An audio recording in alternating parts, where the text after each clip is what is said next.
Hello everyone, welcome to my channel online educator. हम लोग digestive glands के बारे में डिस्कस कर रहे थे, तो उसका एक लास्ट पोर्शन बचा हुआ था इंटेस्टाइनल ग्लैंड्स, जो कि आज हम लोग पढ़ेंगे। ठीक है, लेकिन वीडियो में आगे बढ़ने से पहले अगर आप मेरे चैनल पर नए हैं तो प्लीज़ मेरे चैनल को सब्सक्राइब कर लीजिए, बेल आइकन पर क्लिक कर लीजिए।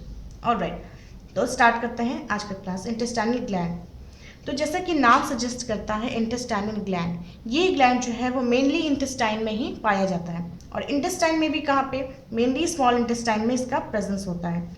ठीक है, अब ये इंटेस्टाइनल ग्लैंड्स होते कैसे हैं? These are microscopic and numerous in number. Microscopic मतलब ये बहुत ज़्यादा छोटे होते हैं, ये बेयर आई से आप देख नहीं सकते, और ये नंबर्स में बहुत ज़्यादा ही प्रेजेंट होते हैं। और स्मॉल इंटेस्टाइन का जो हम लोगों ने स्ट्रक्चर पढ़ा था, जो हम लोगों ने हिस्टोलॉजी ऑफ ह्यूमन गट पढ़ा था, जिसमें कि हम लोगों ने लेयर्स के बारे में बात की थी कि एलिमेंट्री कैनाल्स के कितने लेयर होते हैं। अगर आपने वो वीडियो नहीं देखा है तो उसका लिंक, उस वीडियो का लिंक मैं नीचे डिस्क्रिप्शन बॉक्स में डाल दूंगी, आप लोग जाके देख सकते हैं। तो उस वीडियो में मैंने बताया था उस क्लास में कि जो गट है हमारा एलिमेंट्री कैनाल, वो बेसिकली 4 लेयर्स में डिवाइडेड होता है। उससे 4 लेयर्स में से सबसे जो इनर जो लेयर होता है वो होता है म्यूकोसा, और इसी म्यूकोसा, स्मॉल इंटेस्टाइन की इसी म्यूकोसा के लेयर में ये ग्लैंड्स जो है वो प्रेजेंट होते हैं। ठीक है, अब बात करते हैं टाइप्स ऑफ ग्लैंड्स की, टाइप्स ऑफ इंटेस्टाइनल ग्लैंड्स की। 2 टाइप्स के ग्लैंड्स पाए जाते हैं इंटेस्टाइनल ग्लैंड्स। पहला होता है क्रिप्स ऑफ लेबरकुन और दूसरा है ब्रूनर्स ग्लैंड। ठीक है, तो सबसे पहले बात करते हैं क्रिप्स ऑफ लेबरकुन की। अब जैसा कि आप लोग डायग्राम में देख सकते हैं, ये इंटेस्टाइनल ग्लैंड का डायग्राम है। इसी डायग्राम में दोनों क्रिप्स ऑफ लेबरकुन और ब्रूनर्स ग्लैंड दोनों प्रेजेंट हैं। ठीक है, ये जो एरिया है, इस एरिया में क्रिप्स ऑफ लेबरकुन प्रेजेंट है। अब बात करते हैं क्रिप्स ऑफ लेबरकुन होता क्या है। ये एक ऐसा ग्लैंड है जो कि ट्यूबुलर होता है, ट्यूब के फॉर्म में होता है।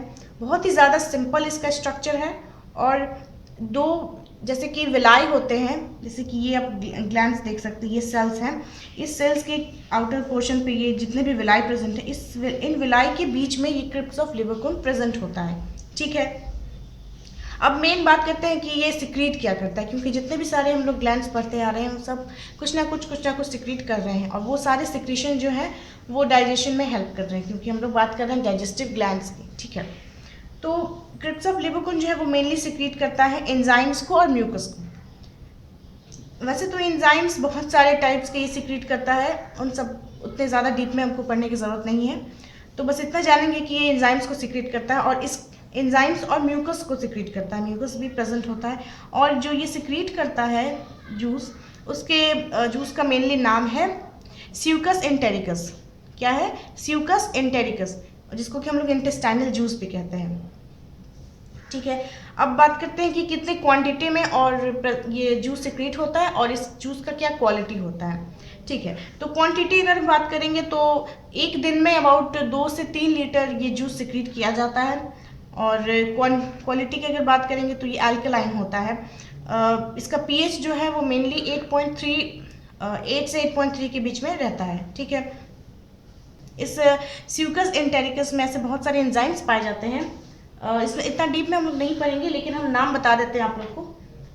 जो ये एंजाइम्स हैं, इसके एंजाइम्स के नाम हैं amino peptidase, dipeptidase, intestinal amylase, maltase, isomaltase, limit dextrinase, sucrase, lactase, intestinal lipase, nucleotidase और न्यूक्लियोफॉस्फेटेज, न्यूक्लियोसाइडेज एंड इंटेरोपेप्टाइडेजेस। इस टाइप के ये एंजाइम्स हैं जो कि ये मेनली क्रिप्स ऑफ लेबरकुन सिक्रीट करता है। ये सारे एंजाइम्स डाइजेशन के प्रोसेस में बहुत ज़्यादा हेल्प करते हैं। जैसे कि आप डायग्राम में देख सकते हैं, ये इंटेस्टाइनल ग्लैंड, ये नीचे का मेन पोर्शन है जो कि वॉल ऑफ इंटेस्टाइन में है। ये एपिथेलियल सेल हो गया। ठीक है, ये जो सेल है ये एपिथेलियल सेल है। अब इसमें हम देखेंगे, ये पिंक कलर से जो मैंने डिनोट किया है, ये अर्जेंटाफिन सेल है। हम लोगों ने पढ़ा था अर्जेंटाफिन सेल्स के बारे में, अब इसके बारे में ज़्यादा डिस्कस नहीं करेंगे। और ये जो है ये पेनिथ सेल है, ये ग्रीन कलर में जो डॉट आप देख रहे हैं ये पेनिथ सेल है। पेनिथ सेल का जो मेनली काम होता है कि जो भी माइक्रोबैक्टीरियाज हैं प्रेजेंट फूड के साथ, जो भी अगर इनकेस वो अंदर आ रहे हैं तो उनको ये किल करता है, और ये एक एंटीबायोटिक के जैसा भी काम करता है। पेनिथ सेल्स के जो सिक्रीशन होते हैं। ठीक है, इसके बारे में ज़्यादा डीप में नहीं डिस्कस करेंगे। ऑलराइट, तो अब बात करते हैं ब्रूनर्स ग्लैंड की। तो ब्रूनर्स ग्लैंड आप देख सकते हैं, ये डायग्राम है, ये फ्लावर लाइक स्ट्रक्चर होता है बेसिकली। ये ट्यूब्यूल के फॉर्म में होता है, आप देख सकते हैं ये ट्यूब्यूल्स के फॉर्म में है कि बेसिकली एक सर्कल है जिसके कि सराउंडेड ट्यूब्यूल्स होते हैं, ये ब्रांच्ड होते हैं, आप देख सकते हैं ये ब्रांचेस निकले हुए हैं, ठीक है। तो ये है ब्रूनर्स ग्लैंड का स्ट्रक्चर। अब ये ब्रूनर्स ग्लैंड लोकेटेड कहाँ होता है? ये लोकेटेड होता है डुओडेनम के सबम्यूकोसा में। डुओडेनम अगेन स्मॉल इंटेस्टाइन का पोर्शन, और सबम्यूकोसा गट का सेकंड लेयर जो कि है सबम्यूकोसा, ठीक है। तो सबम्यूकोसा में ये डुओडेनम के प्रेजेंट होता है। ये मेनली सिक्रेट करता है म्यूकस को। Mucus as usual alimentary canal के बहुत सारे ऐसे म्यूकस ग्लैंड हैं जो कि म्यूकस सिक्रेट करते हैं, और ये ब्रूनस ग्लैंड है, ये बेसिकली इंटेस्टाइन में म्यूकस को सिक्रेट करता है। म्यूकस का सिक्रेशन आप सभी लोग जानते हैं लुब्रिकेशन का मेनली होता है, फूड को कंबाइन करना, फूड को स्टिक करना उस लिक्विड में, और पेरिस्टाल्टिक मूवमेंट को ईजी करना, डाइजेस्टिव ट्रैक्ट को लुब्रिकेट करना, ये सारा काम म्यूकस का होता है। और एक बहुत इंपॉर्टेंट काम है म्यूकस का इस डुओडेनम के अंदर की जो भी स्टमक से जो फूड जो हाफ डाइजेस्टेड फूड जो आ रहा है स्टमक से, उस स्टमक में के फूड में थोड़ा सा HCl का पार्ट होता है, एज इन की स्टमक में HCl प्रोडक्शन होता है, ठीक है। तो जो फूड है वो थोड़ा एसिडिक मीडियम का हो जाता है, और जब ये स्मॉल इंटेस्टाइन में जैसे ही इंटर करता है डुओडेनम में, तो उस एसिडिक मीडियम को थोड़ा सा न्यूट्रलाइज करने के लिए जो म्यूकस जो है वो मेनली काम आता है। जब वो एसिडिक मीडियम न्यूट्रलाइज हो जाता है, उसके बाद क्रिप्स ऑफ लेबरकुन जो है वो अपना अल्कलाइन सिक्रीशन सिक्रीट करता है, और जो भी बचा हुआ जो भी डाइजेशन का प्रोसेस है वो यहाँ पे क्लियर हो जाता है, ठीक है। तो ये सारी बात हो गई। अब ये जो किस सेल आप देख सकते हैं, ये एब्जॉर्प्टिव सेल है, इसी सेल में सारे एब्जॉर्प्शन का काम होता है। इस एब्जॉर्प्टिव सेल को मैंने यहाँ इलाज करके बनाया है। ये माइक्रोवेलाई है, ठीक है। वेलाई के ऊपर जो भी और फाइन ब्रसल लाइक स्ट्रक्चर होते हैं, फाइन ब्रश लाइक स्ट्रक्चर, उसको माइक्रोवेलाई कहते हैं। ये आप देख सकते हैं ये गॉबलेट सेल्स हैं, इन सारे सेल्स गॉबलेट सेल्स हैं, ये सिक्रीशन बाहर आते हैं, ठीक है।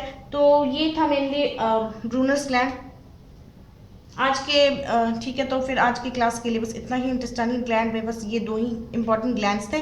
अब नेक्स्ट क्लास में हम लोग बात करेंगे फिजियोलॉजी ऑफ डाइजेशन की, कि डाइजेशन का जो मेन फिजियोलॉजिकल पार्ट है, जो मेन 5 पार्ट्स होते हैं, इंजेशन, डाइजेशन, अब्जॉर्प्शन, असिमिलेशन और एक्सक्रीशन, वो हम लोग नेक्स्ट क्लास में बात करेंगे। और किस एलिमेंट्री कैनाल के किस किस कौन कौन से सेक्शन में कितना अब्जॉर्प्शन होता है, किस मिनरल का कितना % का अब्जॉर्प्शन होता है, ये सब हम लोग आगे देखेंगे।